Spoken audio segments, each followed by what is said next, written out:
Okay. So we have these two equations, simultaneous equation. We're going to solve by elimination or substitution, or both. Okay, and then also solve by graphing. So we're going to start with elimination or substitution, and I choose substitution. Now, I recommend that we put numbers in circles next to these problems so we can refer to them, so we can write words that keep reminding us of what we're doing, because if we write those words, we're going to retain it better, we're going to learn it better, okay? Instead of learning it long enough to get the assignment done,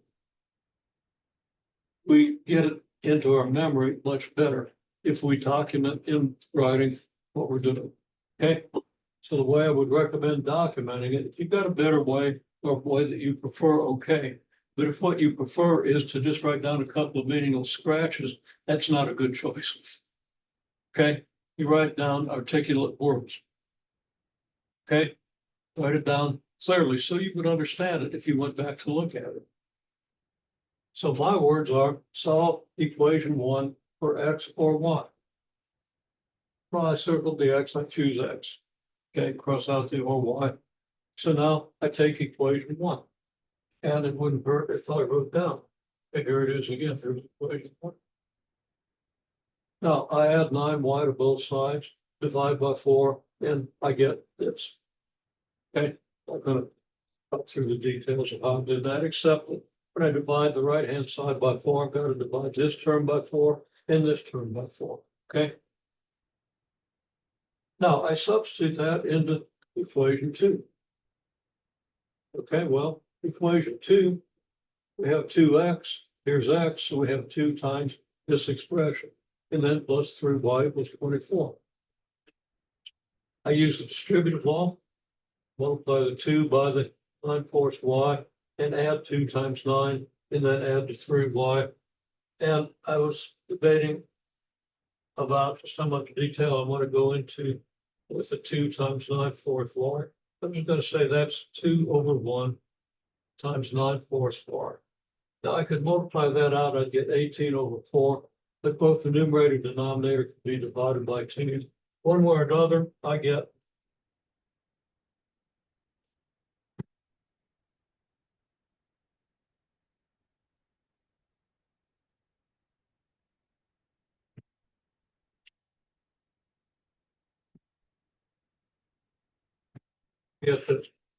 Now I've got 2 y terms, I want to add them.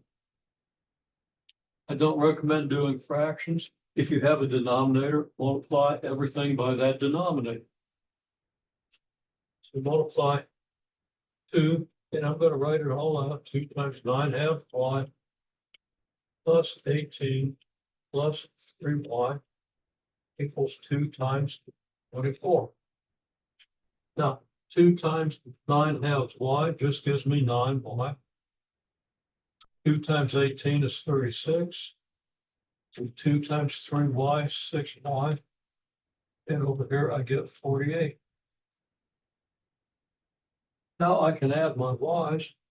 I get 9y and 6y is 15y. Plus 36 equals 48. So I can add 36 to both sides. And I don't have room to write it here, but clearly I'm going to get 15y equals 12. Y equals 12 over 15, which is 4 over 5. Okay. Now that I know y, I take that and plug it back into either equation, because I've used both the first and the second equation to get this. Okay. Now, one mistake I've seen made, now I haven't finished, I've got to plug this back in and find out what x is. That's going to be relatively easy.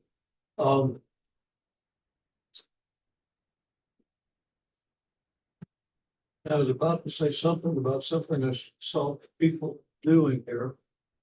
Oh, yeah, once I've solved this, the first equation for x, I don't plug that back into the first equation. If I plug this back into the first equation, it's just going to end up giving me 36 equals 36. The x's are going to just subtract out. Not going to have any variables in the equation. And that's just going to confirm that this is the right solution. You've got to plug this into the second equation. If you solve the first equation for x, when you get x, you don't plug it back into the first equation. Plug it into the second. Make sense? Okay. Now, I'll take this.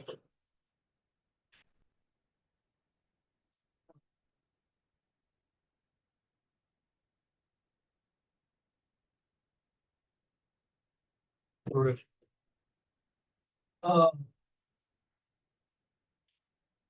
Maybe I ought to just go back home and go to. Okay. So we got y here, right? Well, this is getting spread out all over the place. But I take this off.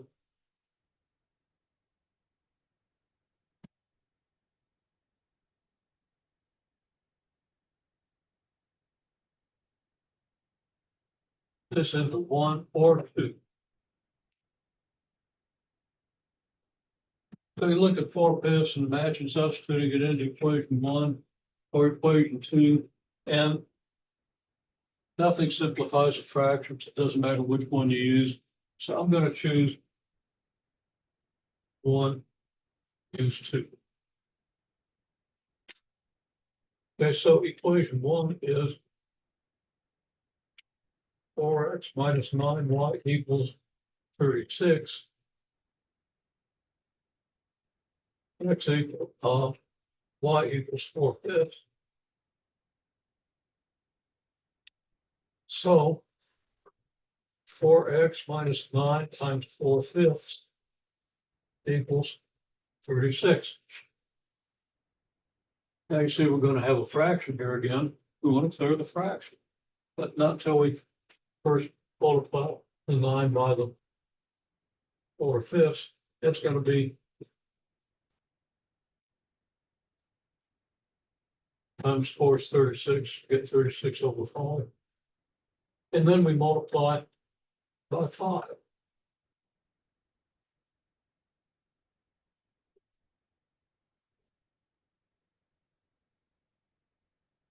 Which gives us 20x minus 36 equals 180. I haven't done the distributive law step. I've just done that. 5 times 4x is 20x. 5 times 36 divided by 5, the 5's divide out, end up with a 36. You want to understand the details of that. I'm not going to explain the detail every time I do it. That's what I mind doing that. We get 20x, but we add 36 to both sides. We get 20x equals 216. So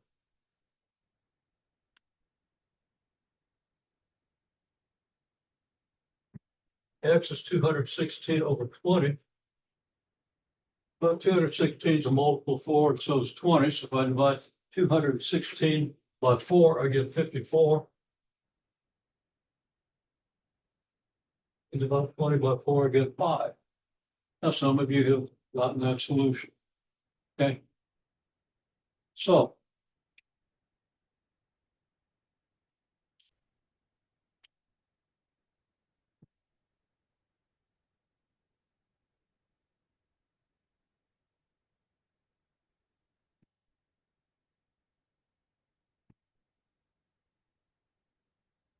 solution of systems x equals 54 over 5.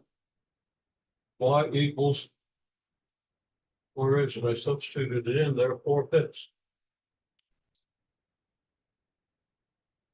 Now, there's a problem with that. I think the solution has to be negative. Did I do wrong?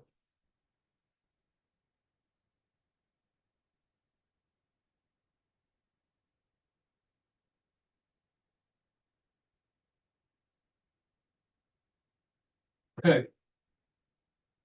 That's the solution I get. Now, if I plug that back in my original equation, X would be 54/5, Y would be 4/5. I'm gonna get 108.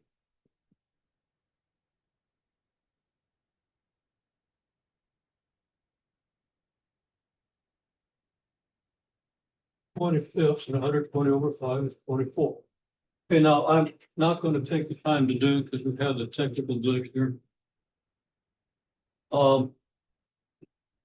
But you know that you take the solution and you plug it in one of the equations, right? And you plug it into the equation you didn't use, get the slash solution. Okay. Slash solution came from the first equation, right? So if I've done this right, these will work in this equation. And that's no test of whether my solution is correct. That's only a test of whether I solve this correctly.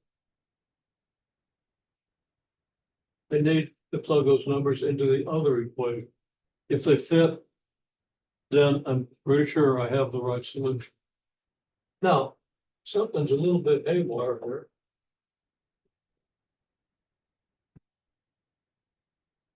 Because, well, let's see. We take this system. Can we graph it?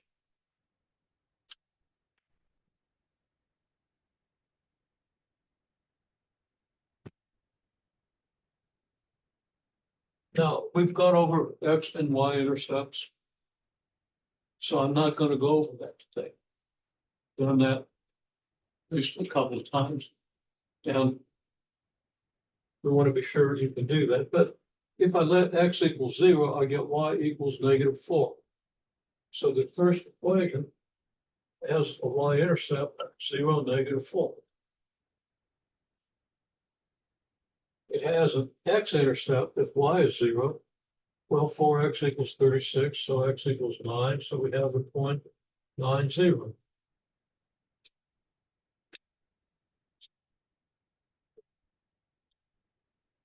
If I let y equal 0 here, I get x equals 12.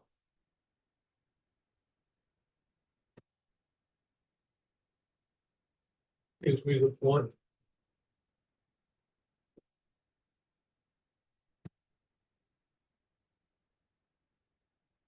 0 on the graph of the second equation. If I let x equals 0, 3y equals 24, gives me y equals 8.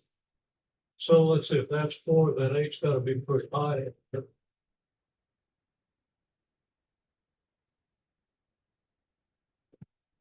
So my first equation, and I kind of missed that one because I was worried about cutting my finger off the board. Okay, that looks kind of like this, right? So I'm going to take my label 90, put it over here, what's not. So I can label this intersection. So that intersection point appears to be between 9 and 12, a little closer to 12. So I'm going to estimate that on this vertical line equals 11. Because x equals 12 here, this line, and x equals 9 on this line. So 9, 11, 12 makes a certain amount of sense. Now, if I was guessing, this is a little more than, this is a little bit more than a third of this distance. So I'd say from my graph that this would be a little less than 11. Also, I missed this point, which means maybe it ought to be 10.5 or something like that. But it's okay, 11. Okay, how does that compare with the solution I got? Now we know the solution.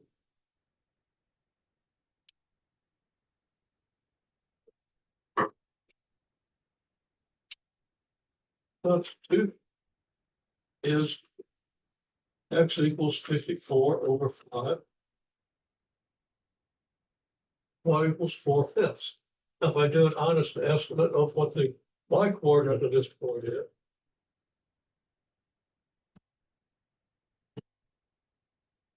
This is 8, then this is 4, and this is 2, and that looks pretty much like 1. My graph then indicates a solution.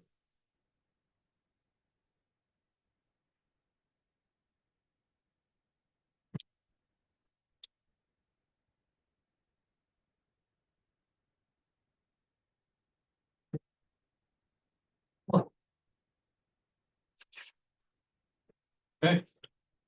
Now, if you got a very accurate graph, you can refine that a little bit. It's just a hand-drawn graph. So what's the accurate solution? 54/5 is 10.8.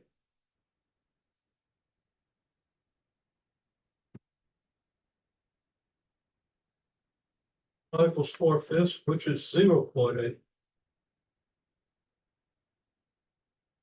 This is very consistent with my graph.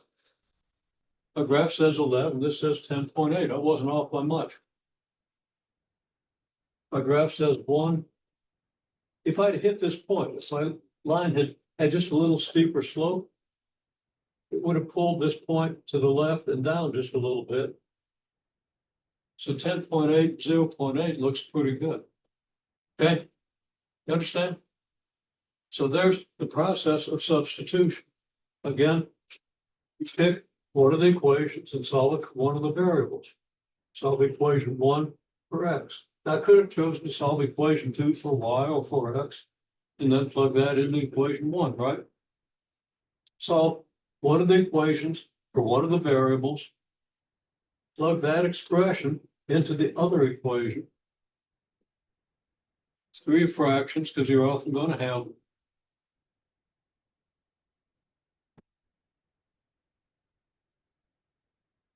And get your solution. Take that solution. Plus y equals 4/5. Plug that in.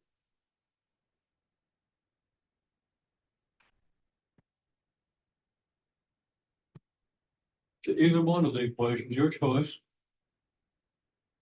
Do the arithmetic and get your solution. Check it out with your graph. It's easy to do a graph most of the time because it's pretty easy to find the intercepts. That's quick and easy. Okay? Doing for a lot of good reasons. Okay. Let's now solve these equations by elimination.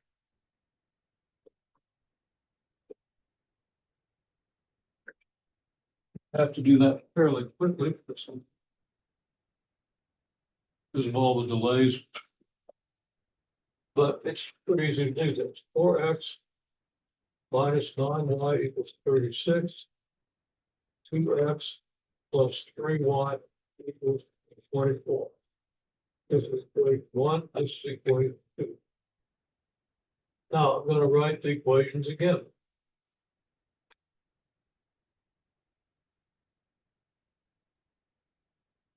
Well, I'm going to write the first equation again. The second equation, if I multiply this 3y by 3, I'm going to match up with that negative 9y, right? And then if I add the equation, my y's will go away and I can easily solve for x. Instead, I'm going to multiply by -2 just to show you. I do -2 times equation 2. -2 times 2 gives me -4. So -2 times 2x is -4x. -2 times 3y is -6y. And -2 times 24 is -48. Now I add equation 1 to equation 2. When I write equation 2 in a new step, I'm referring to the second equation in my previous step, not to the original second equation. Okay? That's how my notation works. You're not required to use it, but I kind of recommend it. One way or another, write out what you're doing at each step. Negative 4x and 4x is 0. And negative 6y is negative 15y. Here we have 36 and negative 48 is negative 12. The y equals, okay, negative 15y over negative 15 equals negative 12 over negative 15. So the y equals 4/5. Okay. And we already know if we plug y equals 4/5 back in either equation,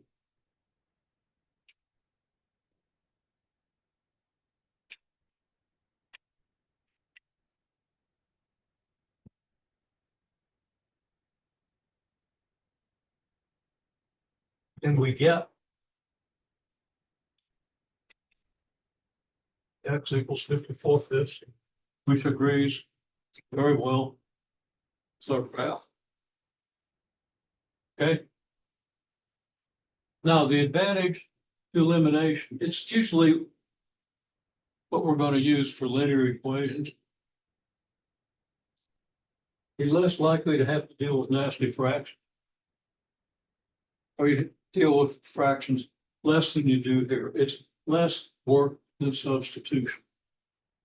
You just have to know how to figure out a multiple of one of the variables to match up with the other variable.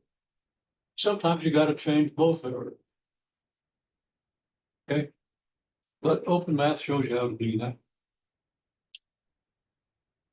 And everybody that did the elimination either got 100% or missed one slightly off the wall problem. Okay. If you missed the problem, I gave you a note. I can tell you just a little more about it.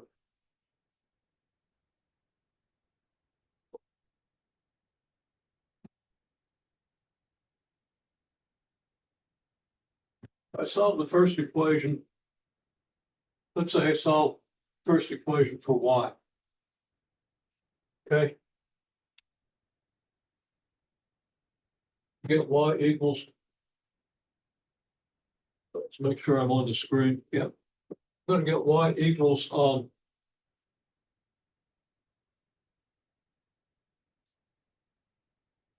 nines x. It's going to be, it's going to be positive minus 4. Solve the second equation for y. I would get y equals negative 2/3 x plus 8. Okay. Go back to slope-intercept form. These lines have different slopes. One has a positive slope, one has a negative slope. What's that tell me? It tells me there's going to be exactly one solution, which we already found. I'll also mention, it's all on the board, I'll also mention that I could set this equal to this and solve for x. I wouldn't necessarily want to do that because you might get into more fractions, but it's equally valid. And if the fractions work out or if the numbers are simple enough, that's another way you could do it. Now, the other thing I'll say is there are possibilities. You have two lines that are parallel. Two lines are parallel, that means there are no solutions, right? Or I could have two lines that are both parallel and share the same points. In other words, they're identical lines. Okay, like I could write 3x plus 7y equals 12 and 9x plus 21y equals 36. Okay. Now this equation is just 3 times this. Just multiply 3 by 3, I get 9, 7 times 3 is 21, okay? If I try to solve this, if I try to eliminate one variable, the other gets eliminated too. And in the process, these numbers give me 0. And if I add 3 times this equation to negative 3 times this equation, this, I'm going to get 0 equals 0. That tells me that these equations give me the same line. If I solve this for y, I get exactly the same thing I do if I solve this for x. Same slope, same intercept, same line. Now, if I change that 36 to 37, they're different lines. I'm going to get a different y-intercept, but I'm still going to get the same slope. So open math tells you about that. So you want to think about that. That's kind of important stuff. But mainly, make sure you can do all 3 of these methods. Fair enough. Okay, one more thing. We're supposed to have a test. And I thought that I'd emailed everybody a sample test and everything. The test is in the testing center I mentioned last time. But that won't be due until the week we come back. And we'll talk a little bit about that. It's actually, we're going to move it to a midterm test. It actually won't be due until the week after. But when you come back, you're going to want to start reviewing. You might want to start reviewing a little bit for break. But if you think you're going to have time when you get back, take the break. Clear your mind. Put some other things in. But use the time as benefits you. Okay. And I apologize for any confusion on the test. We're really pretty much wrapping up. This is still kind of a combination of elementary and intermediate algebra. When we come back, we're going to get right into more intermediate algebra. Okay. And the test will just cover up through what we've done here. Again, you'll get an email. I thought I'd emailed you. I checked last night because people didn't seem to remember getting that email. And I can't find where I actually sent it. So that's my fault. So I do apologize for that because I know you wanted to have a test this week.